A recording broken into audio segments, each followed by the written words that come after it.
He was born in the ash among the Velothi, Anon Chimer, before the war with the northern men.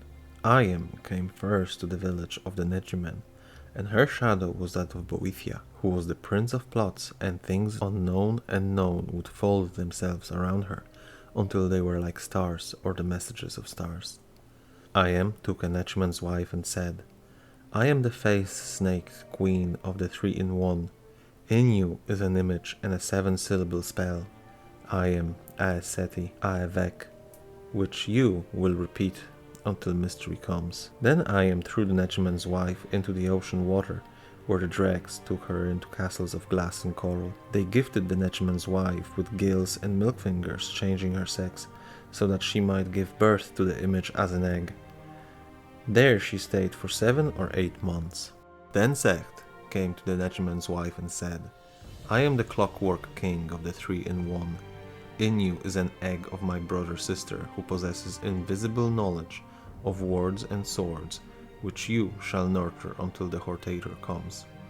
And Secht then extended his hands, and multitudes of homunculi came forth, each like a glimmering rope through the water, and they raised the Negiman's wife back to the surface world and set her down on the shoals of Asura's coast. There she lay for 7 or 8 more months, caring for the egg knowledge by whispering to it the codes of Mephala and the prophecies of Veloth, and even the forbidden teachings of Trinimac. 7 Daedra came to her one night, and each one gave to the egg new motions that could be achieved by certain movements of the bones. These are called barons of move like this. Then an 8th Daedroth came, and he was a demi-prince called Fanuit Hen, or the multiplier of motions known. And Fanuit Hen said, Whom do you wait for? To which the Negiman's wife said, The Hortator. Go to the land of Indoril in 3 months' time, for that is when war comes. I return now to haunt the warriors who fell and still wonder why. But first I'll show you this. Then barons and the demi-prince joined together into a pillar of fighting styles terrible to behold, and they danced before the egg and its learning image. Look, little Vec, and find the face behind the splendor of my bladed carriage, for in it is delivered the unmixed conflict path, perfect in every way. What is its number? It said the number is the number of birds that can nest in an ancient Tibrol tree, less 3 grams of honest work, but Vivec, in his later years, found a better one, and so gave this secret to his people. For I have crushed a world with my left hand, he will say, but in my right hand is how it could have won against me. Love is under my will only. The ending of the words is Al-Masivi. The first sentence relates to Vivec being born to the Velothi people, a tribe of Ashlanders. It is interesting that the tribe is referred to as Velothi first and Chimer second, implying the faith and devotion to Prophet Veloth of the tribe. The term Anon means that the tribe is not known, either by chance of fate, it was forgotten, or by Vivec's choice to hide his own origins. It also gives us a time frame of Vivec's birth, dated to before the war with the northern men. This refers to the Skyrim conquest, which occurred in the early First Era between the years of 222 and 240. Further, we find that it was a village of Nechimen, or Netch herders. For those who are unfamiliar with the strange fauna of Morrowind, Netches are in function akin to a cow or an ox. The difference, however, is that Netches are massive, floating creatures with no discernible face, or eyes or ears, only possessing 4 strong and flexible limbs they use to feed and defend themselves with. They float due to poisonous gas produced in their bodies, which they can release to deter predators. They are kept for their tough leather, meat, and several alchemical ingredients harvested from their bodies. But back to the topic at hand. Ayem is of course Almalexia, and her shadow, having the shape of Boethia, is due to her being a stand-in for the Daedric prince. We could explore this further, but for now, the 3 patron gods of the Dunmer are Azura, Mephala, and Boethia. Their teachings have shaped the Chimeri and Dunmeri culture since the Velothi exodus from the Somerset Isles. However, once the tribunal emerged, they declared the 3 Daedra as anticipations. gods only existing in spirit, waiting for tribunal, the gods in the living flesh, and now that they are here, the princes are redundant. It is common to assign Sotasil to Azura, Vivec to Mephala, and Almalexia to Boethia. The anticipations and their tribunal counterparts would share certain traits of character, personalities, mannerisms, and way of conducting themselves. The fact that I Am Shadow was Boethia indicates that she was present in that moment, watching, perhaps even guiding the mortal embodiment of her domain. The way I Am introduces herself once more ties her to Boethia. The title Face-Snaked Queen refers to her war mask, a ritualistic helmet she would don when fighting.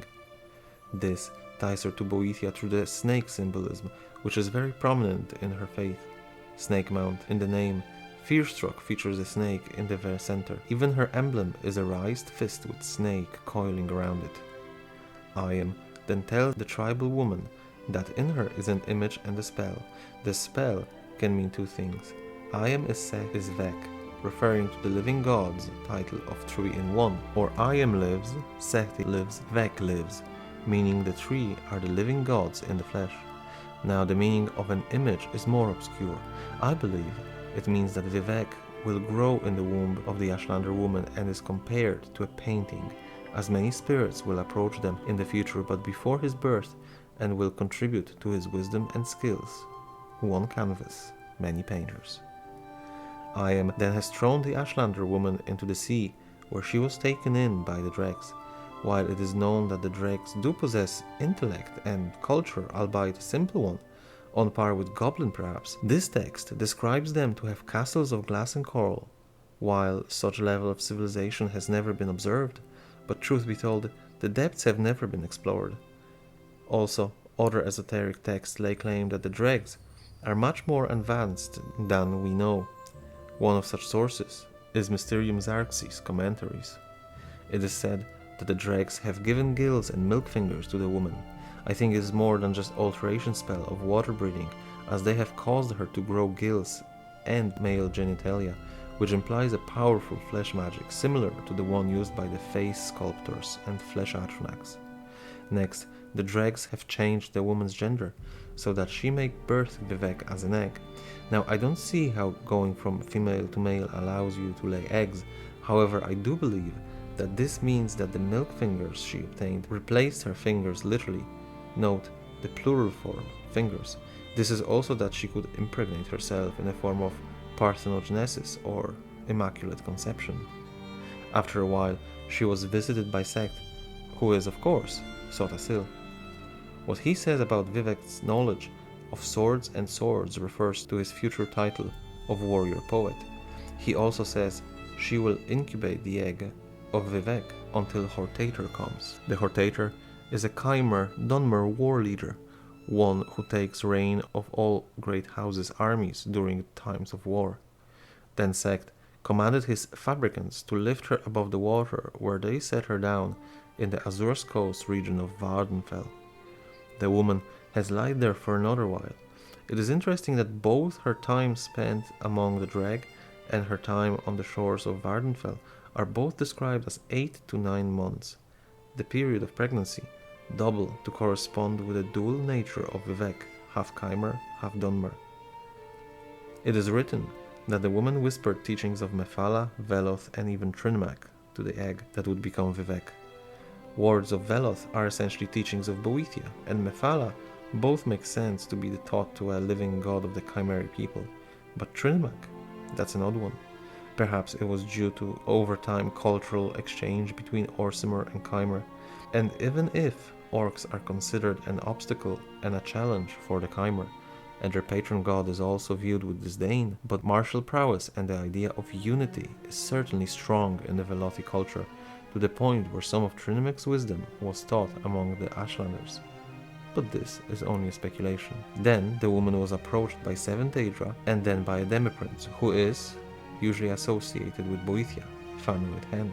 The other Daedra, the barons of move like this, are essentially the Demiprince's servants, and their task is to discover or invent new fighting styles, which they then show to their master.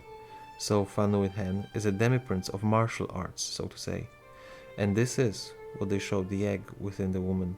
fighting, so that Vivec could become the defender of his people. The bladed carriage is the union of Fanwood Hen and his barons, acting as a single entity. Unmixed conflict path which is delivered in this bladed carriage is quite interesting. The path is of course a road towards something, a journey, but the unmixed conflict, usually conflict involves at least two parties which mix or interact. Here, however, the conflict is one-sided. What Vivek means by this is the internal struggle of improvement, the pursuit of perfection, which in time leads to enlightenment. The Demi-Prince has also instructed the woman to seek out Hortator in the lands of House Indril, which is on the continental part of Morrowind, central and east region of the province. The next part is rather enigmatic. Apparently the barons and the Demi-Prince have shown Vivec the perfect fighting style, the best of them all. It seems each of the styles had a corresponding number, and the number of the last stands was the number of birds that can nest in an ancient Tibril tree. Tibril trees being large and long-lived species of trees found in Morrowind. That number of birds minus 3 grams of honest work. I honestly am at loss on how to quantify work. Either way, this seemingly perfect method of fighting was later replaced by one discovered by Vivec himself, so he has taught the Chimeri people the style he learned from Fanwood Hen and his barons. Vivec commented on this newfound might, saying that now he possesses the means to destroy the world, being the old perfect stance, but he also knows how the world can win against him, that being the new power. Love is under my will only. Is this the new power? Love? Well, yes, but actually no. See, Vivec in his divine wisdom views love differently than us, mere mortals. To him, love is the will to learn and grow as individuals. Vivec has attained godhood and hopes others can achieve this too. This is why he described I Am as causing things to fold until they resembled stars. This is because I Am has also achieved divinity, and it is often symbolized by a star. Even the divine spark of Lorkhan, his heart, is compared to a star, and will is what drives each of us, but Vivec means of pure will, uncorrupted by desire, lust, survival, or any other outcome caused by action, driven by said will. He means will which makes you one with universe, being where you need to be and doing what the universe needs you to do. Will which leads you to acceptance not only of unfavorable events, but also for your own flaws and faults. Will which causes you to discover yourself and your own place in universe. And what Vivec means is that this will is under his will only. He is the only one to teach this journey to divinity, and this divinity, Chim, is also the new power which we wield.